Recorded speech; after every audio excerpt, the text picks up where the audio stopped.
Ratchet Clank Size Matters, originally released on PSP back in 2007 with a follow-up port to PlayStation 2 in 2008. A spin-off title for the Ratchet & Clank games, coming from not Insomniac, but High Impact Games. In fact, Size Matters was their very first video game. You guys might know High Impact Games from such greats as Jak and Daxter, The Lost Frontier, Call of Duty Modern Warfare 3 for Nintendo Wii, how about Super Ninja, Go-Go Fishing, wait no wrong Go-Go Fishing, this one, this Go-Go Fishing, or Disney Princess My Fairy Tale Adventure. Psych!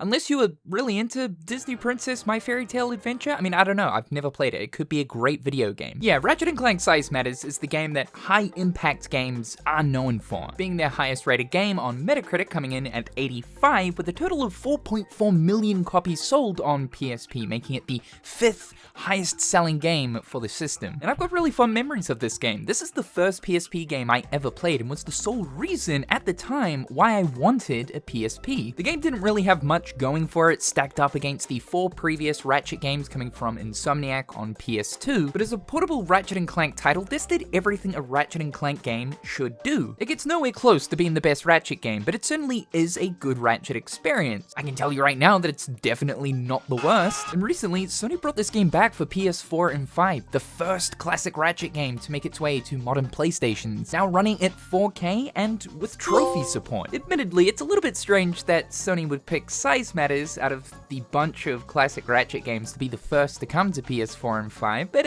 I'll take it. This gives a good enough excuse to go back through the Lombax's 2007 PSP adventure to grab that juicy platinum. Looking at this trophy list, it's a pretty standard state of affair for a Ratchet & Clank platinum trophy grind, but there are definitely a few questionable things here. Generally speaking, most of the Ratchet & Clank games are essentially going to make you do everything in order to get that platinum. I happen to actually really enjoy getting the platinums for the 3 classic Ratchet & Clank games along with Gladiator or Deadlocked for PlayStation 3, even though I'm a believer in that the classic HD trophy lists are generally quite lazy, especially looking at the Sly games. The Ratchet games are actually really good. For Size Matters, we've got 3 silver trophies and a gold trophy for defeating 4 of the main bosses throughout the game. We've got some other easy ones that you'll naturally get as you make your way through the game, like obtain Sprout-O-Matic, obtain the Polarizer, collect a piece of armor, or complete a full set of armor. Now, I'm going to bring up the naming behind some of these trophies. Most Ratchet fans will know that the Ratchet & Clank title names are actually sexual innuendos, especially looking towards the older games. Going Commando,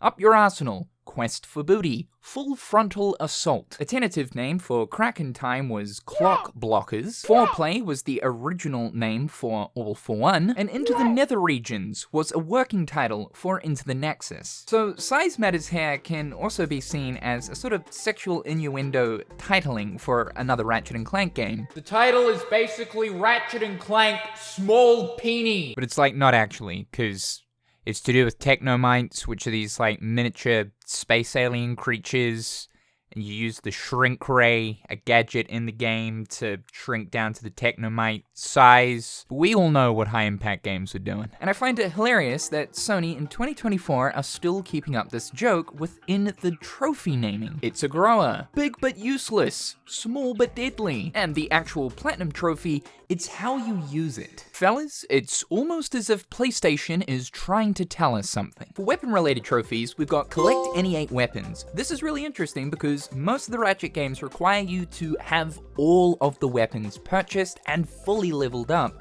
Looking at the level up trophy, we only have to get 1 weapon to max level. After that, we'll also have to purchase the Titan version of that weapon, which will unlock an additional 3 levels for the weapon, but we don't have to increase it to level 6, just purchase the Titan version. There's also a trophy here for purchasing a weapon mod, but again, only 1 weapon mod. We don't have to get all of them. We're also not required to collect all of the armor pieces. We only have to collect a full set as well as complete a secret set. You'll get most of the armor pieces by just walking down the main path of most of the planets. Some can be found in optional challenges. The Hyperborean armor set set will be found on your second playthrough of the game, and the chameleon armor set will be found on your third playthrough of the game. But you don't need either of these, even though you will have to go through a second playthrough in order to get this platinum. The armor system for Size Matters is great. It's probably my favorite out of all of the Ratchet games. There's multiple pieces of different armor that you can mix in and out. Every single complete armor set has a unique effect for the wrench, and to get that secret armor set trophy, some armors can be mixed together to have these really cool crossover effects. There's a few different secret sets, but the earliest one that you can get is the Wild Burst armor, by having all of your armor pieces as wildfire while wearing the Sludge Mark 9 helmet. There's a few trophies here that are going to require you to do specific things throughout some of the planets. The first one here is Monkey Wrenched. Defeat Mungo using only your wrench. Mungo's the first boss you'll come across. He's this purple-pink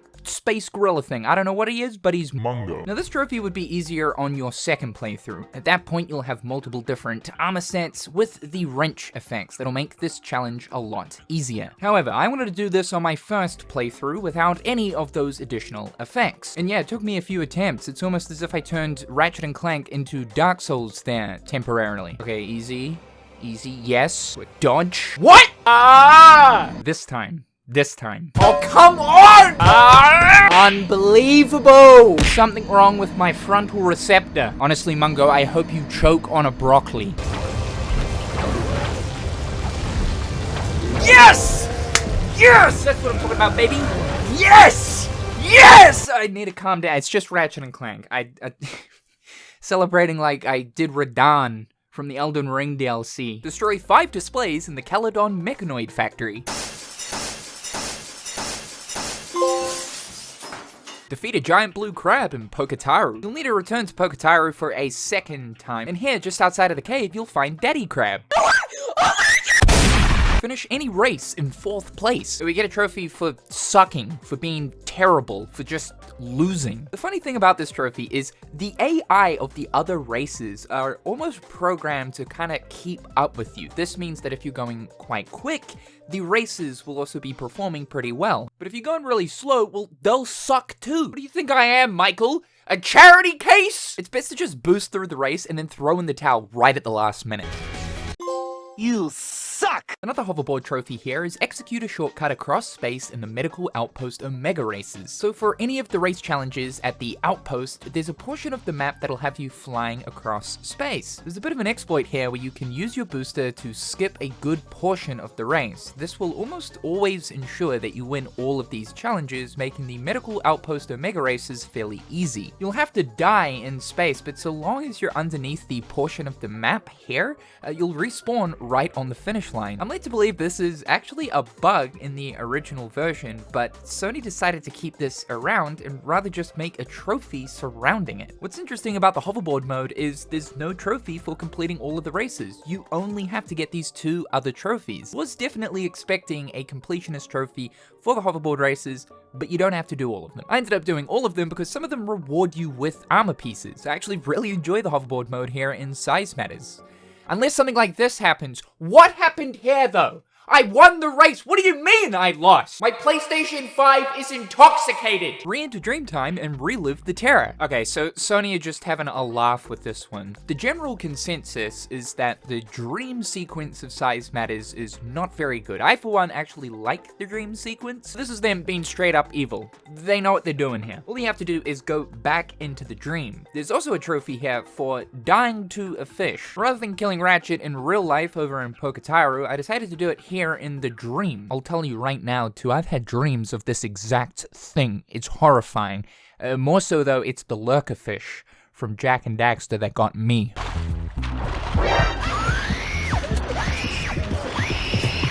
Reach a score multiplier of 12 times. For any of the Ratchet & Clank games, when you go into challenge mode, which is Ratchet's New Game Plus, you'll now unlock the Bolt Multiplier. As long as you're killing enemies and you're not taking a hit, that Bolt Multiplier will increase. For Size Matters, the max multiplier is 12, and you can get this pretty much as soon as you start challenge mode. The training course in Pokataru is the best way to do this. Just keep your distance and kill. We'll need to make our way to the high impact treehouse. So in some of the Ratchet & Clank games, there's a secret location known as the Insomniac Games Museum. And this has got to be one of the coolest Easter eggs in all of video games. The Insomniac Museum is a playable level that shows you a bunch of the behind the scenes stuff to do with the development of that Ratchet & Clank game. From concept art to scrapped pieces of content, how certain ideas for the game came together. It's like a lot of the stuff that you hear from developers in interviews when talking about the development process, but as an actual playable level. So High Impact Games actually made their own version of this. Now, the normal way to access the treehouse is to get all 25 skill points throughout the game. There's even a trophy where we're going to have to get 15, but not all of them. For other Ratchet games, you are required to do either skill points or other in-game achievements to access the Insomniac Museum. But there is an additional means to be able to access this secret area. If you set your internal console clock to 2:42 AM, then make your way to this area of Metallis that can be accessed via the polarizer from the launch pad. A new teleporter will appear that will send you straight to the High Impact Games treehouse. There's two other trophies that we're going to grab here. What could have been discover the cut weapon. So the famous mini turret from Ratchet & Clank 2 was going to be in Size Matters. And yeah, you can even pick it up and use it, though you can't carry it back into the full game. High Impact decided not to include this weapon as it was too similar to the B mine. The other trophy here is solve any Gadgetbot survival challenge at the High Impact treehouse. The planets of Metallis and Daney Moon contain Clank challenges. This can range from a robot destruction derby, which I actually hated as a kid, but I think is really cool now that I'm crusty and old, to Gadgetbot football, using the actual Gadgetbot as a football. Is this robot abuse? To puzzle challenges, which is essentially Ratchet & Clank's version of Lemmings. I found it pretty surprising that there's no trophy for completing all of the Clank challenges. I know some of you guys might be happy about this. I for one think that the challenges for Clank are absolutely fine. There is a skill point, however, for finishing all of those Clank challenges. The trophy I wouldn't be happy with is completing all of the Treehouse Clank challenges, consisting of those Gadgetbot survival puzzles. These are ones that were going to be put into the main game, but were removed due to the difficulty of these. And yes, they are hard. Much harder than the regular ones. You only have to complete one of these though, thank God. And I chose this one.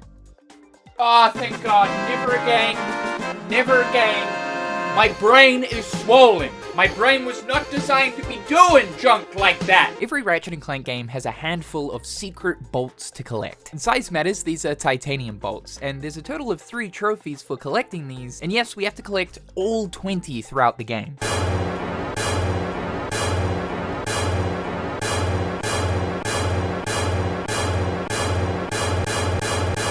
This one here sucks to get. The wall jump just doesn't work. It took me way too long. I hated getting this one.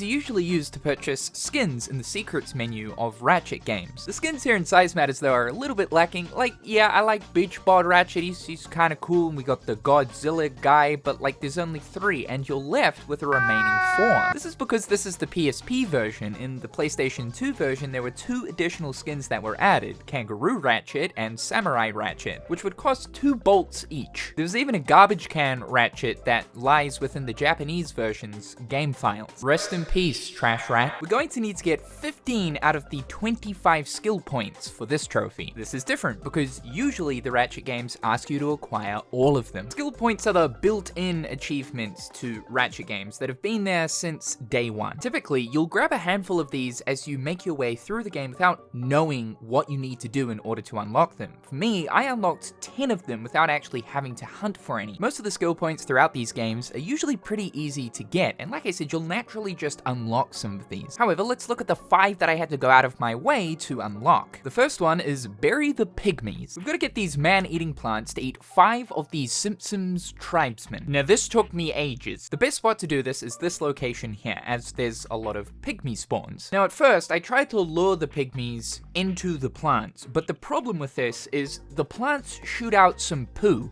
and this poo is incredibly toxic to the pygmies. Every single time, these plants would end up killing killing, murdering the pygmies in cold blood, and not actually digesting them. How dare you deny the food I've tried to offer you? After the murdering of what is probably the entire village of pygmies at this point, I decided to let nature run its course. Rather than trying to lure these little yellow fellas into the plants, I laid back in wait and observed this situation like an Animal Planet documentary. Here we have the very dangerous man-eating tongue syphilis as it stalks its prey, waiting day after day for the yellow pygmy to fall into the clasps of its teeth. It lays in wake while the yellow pygmy runs around aimlessly, not knowing about its surroundings, to be potential lunch meat for the tongue syphilis. As you can see, not even the yellow pygmy is aware that its brother has just been chowed down, and it would seem as if these plants have collectively eaten 5 pygmies in total. Lunch has been served. Next is Train Faster. We have to complete the Pokataru training course in 1 minute and 32 seconds. This is super easy if you're playing on challenge mode with upgraded weapons. You don't even have to kill all the enemies, it's best to just run past them. For lights camera action, we have to destroy 11 cameras on the planet Rylus. Hell yeah, Kanye West paparazzi simulator. Good morning, Kanye. Shut the fuck up. This is super easy as we can just use this spot right here as the 2 cameras constantly respawn. Shut the fuck up. For super long backs, we need to kill 25 enemies without receiving a hit. This is incredibly easy if you've got upgraded weapons as well as the shield. And for high-tech weapons master, you have to make your way to the zip line without using any of the stronger weapons in the game. I remained just using the Scorcher as well as the shield. Last up on our list is obtaining 1 million bolts as well as the Rhino. The Rhino is likely going to be the final trophy that you get because it costs a staggering almost 10 million bolts. Now I ensured only to purchase 2 of the Titan weapons to help get me through the game. Otherwise, I was saving my bolts the entire time.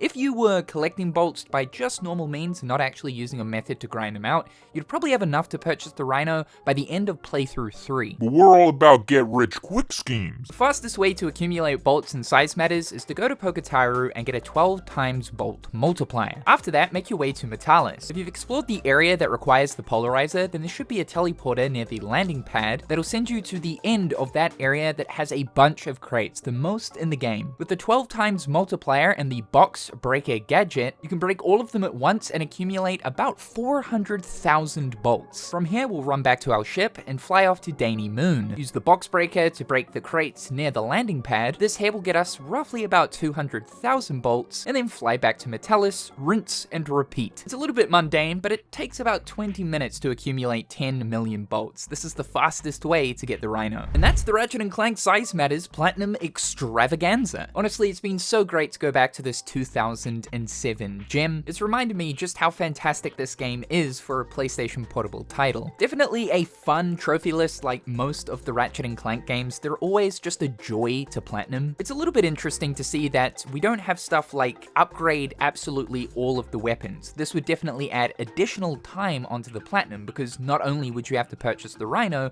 but you'd have to purchase all of the Titan variations of the weapons as well as completely upgrade them. Very interesting too that there isn't a trophy for collecting all of the armor. This would then require the player to have to go into a third playthrough and almost finish it, along with no trophies for completing both the hoverboard challenges and Clank challenges. These obviously make the platinum grind a little bit easier. And compared to other Ratchet games, this is definitely an easier one to platinum. It'll be interesting to see what Sony do with the other Ratchet games if they are brought to PlayStation 4 and 5, and if they remain with the same trophy lists that the PlayStation 3 versions had, considering that Sly Cooper and the Thievius Raccoonus had a completely different trophy list compared to the PlayStation 3 version. I'm not too sure what else Sony could do though with the trophy lists, as they're already pretty perfect for the PlayStation 3 version. Thank you guys so much for tuning in. I love doing these platinum videos, so it would mean a lot if you guys could leave a like on the video. Be sure to subscribe to the channel to keep up with everything that's going on here, and check out my other social media platforms, links in the description down below. A big thank you to my wonderful patrons, I appreciate the support. I hope you're all having a fantastic day, and we'll talk real soon.